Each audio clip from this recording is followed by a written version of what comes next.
इस वक्त हमारे साथ जो धराली के आपदा प्रभावित हैं मनोज भंडारी जी, और उन्होंने आईटीबीपी में उप निरीक्षक फार्मासिस्ट के पद पर 2011 से लेकर 20 तक सेवाएं दी हैं, और इस उम्मीद के साथ कि अब मुझे अपना व्यवसाय करना है। 2020 में उन्होंने आईटीबीपी से बीआरएस लिया और फिर उत्तरकाशी में अपना एक व्यवसाय शुरू किया जो फार्मासिस्ट, यहाँ पे उनका अपना मेडिकल स्टोर है। और 2024 में उन्होंने बैंक से 50 लाख रुपए का ऋण लेकर के धराली में एक रिजॉर्ट बनाया था जिसमें 14 कमरे थे, और वह अब जो 5 तारीख को खीरगंगा में आपदा आई है पूरी तरीके से तहस नहस हो गया है। और अब हम उनकी जुबान सुनना चाहेंगे कि मनोज जी, ये जो हादसा हुआ उसे किस तरह का नुकसान हुआ है। आप बताएं कि क्या आप, जैसे आप बता रहे थे कि मुझे 4 तारीख को धराली जाना था उत्तरकाशी से, क्यों नहीं जा पाए और क्या करना था? सर, सर्वप्रथम आप सभी की टीम को प्रणाम जो इस आपदा की घड़ी में हम लोगों के साथ खड़े हैं। मेरा नाम मनोज भंडारी है और मैं मतलब एक आईटीबीपी में 10 साल सेवा करके और एक स्वरोजगार की तरफ बढ़ा था, और लगभग 2024 में हमारा रिजॉर्ट तैयार होकर हमने ओपनिंग की, और इसके लिए मैंने बैंक से सहायता ली। जितनी 10 साल में जो अपने जितनी भी सेविंग्स थी, जो नौकरी से पैसा बचाया, वो सब मतलब पूरी जितना था सब कुछ अपना न्योछावर करके और तन मन धन के साथ कार्य कर रहा था।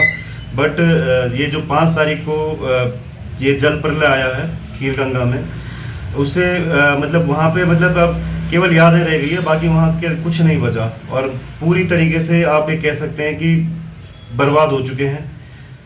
और मतलब सर शब्द नहीं है बयां करने के लिए। आपके पापा जी आईटीबीपी में थे और 1992 में शहीद हो गए थे।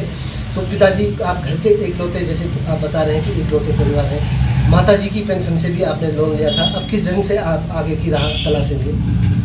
जी सर, मेरे पिताजी स्वर्गीय श्री राजेंद्र मोहन भंडारी आईटीबीपी में कार्यरत थे, और 1991 में वो पंजाब लुधियाना में एक आतंकवादी हमला हुआ था डुंगरी रोड पर, तो उसमें शहीद हुए थे, उनको गोली लगी थी सर। तो उसके बाद बस माँ जी ने ही पाला पोसा, और मैं और एक मतलब हम 2 लोगों का परिवार था। और नौकरी से मेरा वीआरएस लेने का भी यही कारण था कि मेरे घर पे कोई गार्जियन नहीं है, बड़ा भाई नहीं है, बहन नहीं है, केवल माँ, मैं और वाइफ और बच्चे हैं। तो इस वजह से लिया था, और ये था कि चलो घर के पास व्यवसाय करेंगे तो बच्चों का ध्यान भी होगा और माँ की सेवा भी होगी। लेकिन ये जो अभी आपदा आई है तो इसने तो सर पूरे सपने ही समाप्त कर दिए हैं। और बस ये है कि अब गवर्नमेंट पे, सरकार पे हमारी उम्मीद है, धामी सरकार पे, कि वो किस तरीके से हम लोगों के लिए पुनर्वास योजना या जो भी कंपनसेशन है किस तरीके से मुहैया कराती है सर, बस उसी पे ही हम लोग निर्भर हैं अभी वर्तमान में। तो जब आपके पापा शहीद हुए थे 9 मई 1991 को, तब आपकी उम्र कितनी थी और किस ढंग से आपने फिर संघर्ष किया? सर मैं जब पिताजी शहीद हुए तो मेरे को तो याद भी नहीं है उनका चेहरा, सिर्फ फोटो मैं देखता हूँ तो उसी से ही पता लगता है। मैं उस टाइम मेरी उम्र 2.5 साल की थी और मेरी माँ जी की उम्र 21 साल की थी जब पिताजी शहीद हुए थे। तो बस ये था कि एक दूसरे को देख के जी रहे थे, और मतलब माँ ने पूरी अपने जीवन का पूरा मतलब निचोड़ लगा के पाल पोस के बड़ा किया और इस लायक बनाया कि चलो मतलब आगे के पथ पर वो था, गतिमान था। लेकिन इस आपदा ने पूरा मतलब ये मान के चलिए सर कि उसी 1992 वाली स्थिति में लाके छोड़ दिया है कि मतलब एकदम असहाय है।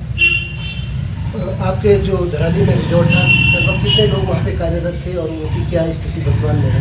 सर मेरे पास 7 से 8 लोगों का स्टाफ था वहाँ पे, बट अभी थोड़ा सा ऑफ सीजन और होने के चक्कर में रूटीन वाइज उनको छुट्टी भेज रहे थे, क्योंकि जस्ट हमारे पास लगभग 15-16 अगस्त से बुकिंग आनी शुरू हो गई थी और हमने इवन एडवांस पैसा भी ले रखा है ग्राहकों से।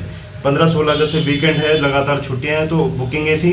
तो अब 3 स्टाफ मतलब वहाँ पे थे और 4 लोग छुट्टी पे थे, और वो बारी बारी से मतलब रोटेशन के तहत, और लगभग 8-10 अगस्त के लगभग पूरे स्टाफ ने वापस काम पे आ जाना था।